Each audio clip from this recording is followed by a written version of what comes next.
Ayun, so nakabit na po yung gulong. So tinest-testing ko lang po kung gaano kabigat yung nangyari. Parang hindi naman, number 1 lang tayo. So kailangan ko lang mag-adjust sa hangin. Kasi hindi ito nasukat eh. Medyo pagka ganitong bagong kabit yung gulong, kasi nagalaw yung sa preno. So kailangan i-preno nyo para bumomba yung langis, yung brake fluid.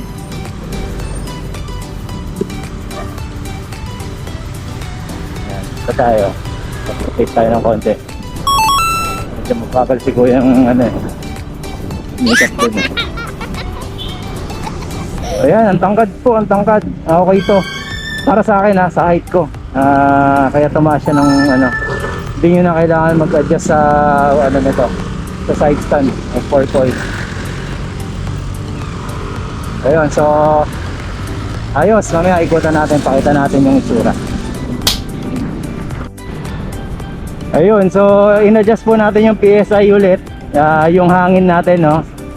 Kanina yung kinabit, dahil nga kakakabit lang, nasa 50 yung PSI natin. Sobrang tigas. So ngayon mas malambot na siya, oh. So sakto na po yung PSI natin. So yung mga magtatanong ulit kung ano yung PSI ko, normally 30-28 po tayo. Pero dahil nag-aangkas tayo, nagdadagdag tayo ng mga +1, +2. Ayun, so ganun siya. Ayun, nandito tayo sa Congressional. Meron tayong naspatan na WSP. Ayan, subukan natin habulin.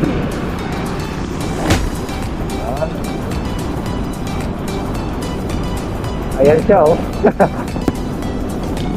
Ayan, maganda sa ito.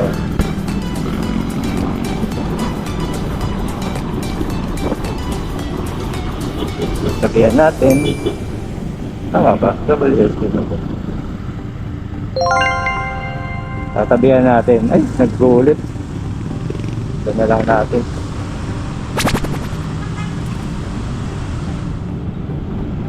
Diba? Stuck pa yan. Kaya medyo kitang-kita natin yung niya. Talbog-talbog.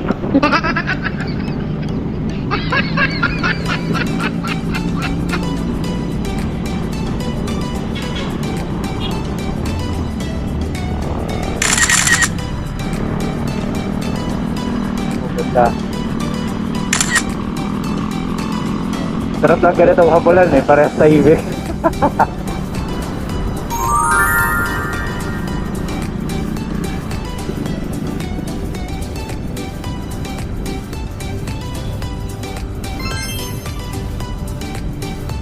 Ayan, black, yan yung una kong gusto eh.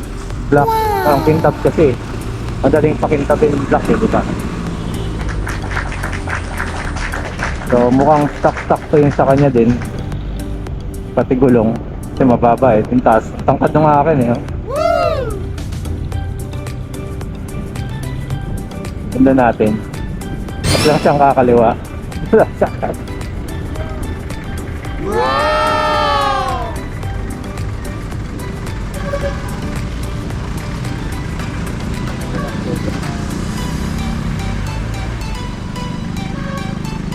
Ganda, ganda lang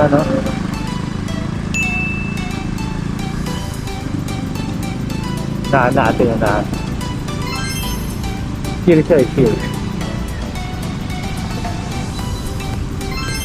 Wag, daanan yan. Nasa ba, kaya pa. Hindi makita eh.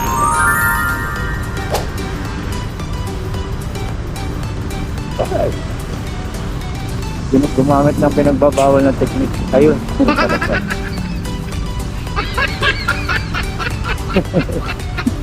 Kulit to mga kapit.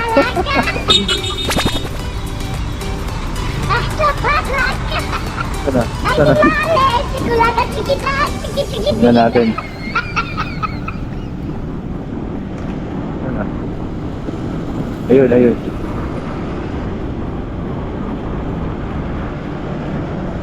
Hindi tayo nagtitri, tulak tayo, habulin natin yan.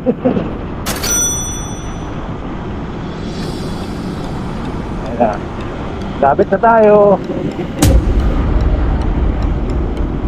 Oh, di ba?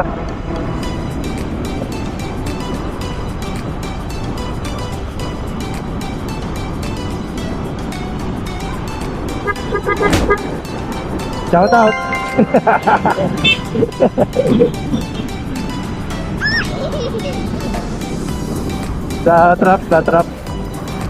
Na-trap tuloy siya.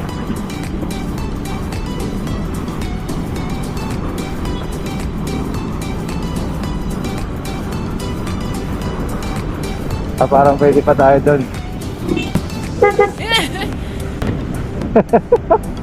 Kulit eh, no? Na-trap tuloy siya. Okay, doon mo na. Habulan ano yan, ha? Tahimik lang na habulan.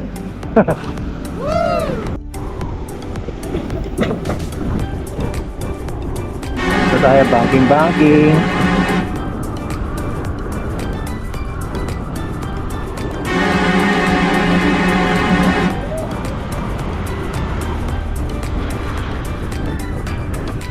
Dilim eh, no? So dati, sumasayad siya pagka lumiligo. Ngayon, oh, grabe na siya.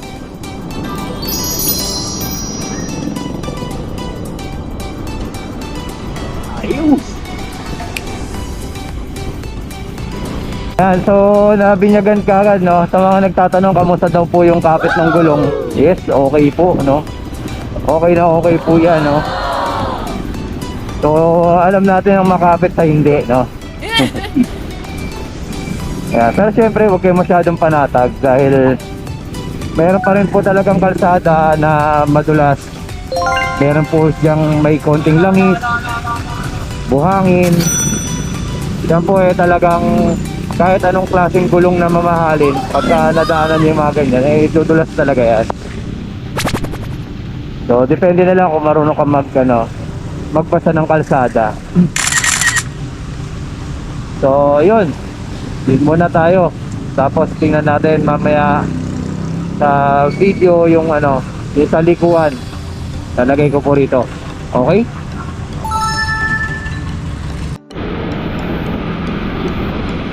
Ayun, umuulan. Hindi tayo makapasok sa motorcycle lane dahil ayun po, laki oh. Nasa lane ng motorcycle. Ayun. So, ito po yung sinasabi ko para po makatipid kayo sa baterya. Pagka ayan yung pong mandar. Ayan nyo lang po siya mag-free wheel kung tawagin. 500 meters, nakaliwa po tayo. So, signal na po tayo. Ayan, medyo nag-aalala si Kuya sa likod. Papasok ako. Ayan na. So, unti-unti po kayo papasok sa linya.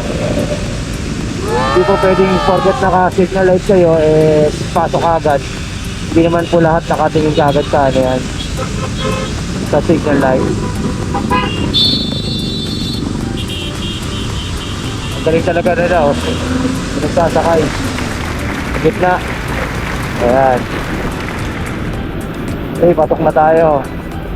So, hanggat maaari, dapat hindi kayo nabubusinahan ng ng mga ibang sasakyan. Yung nagagalit. Hindi kayo dapat nakakaabala sa kalsada. So, yun muna ulit.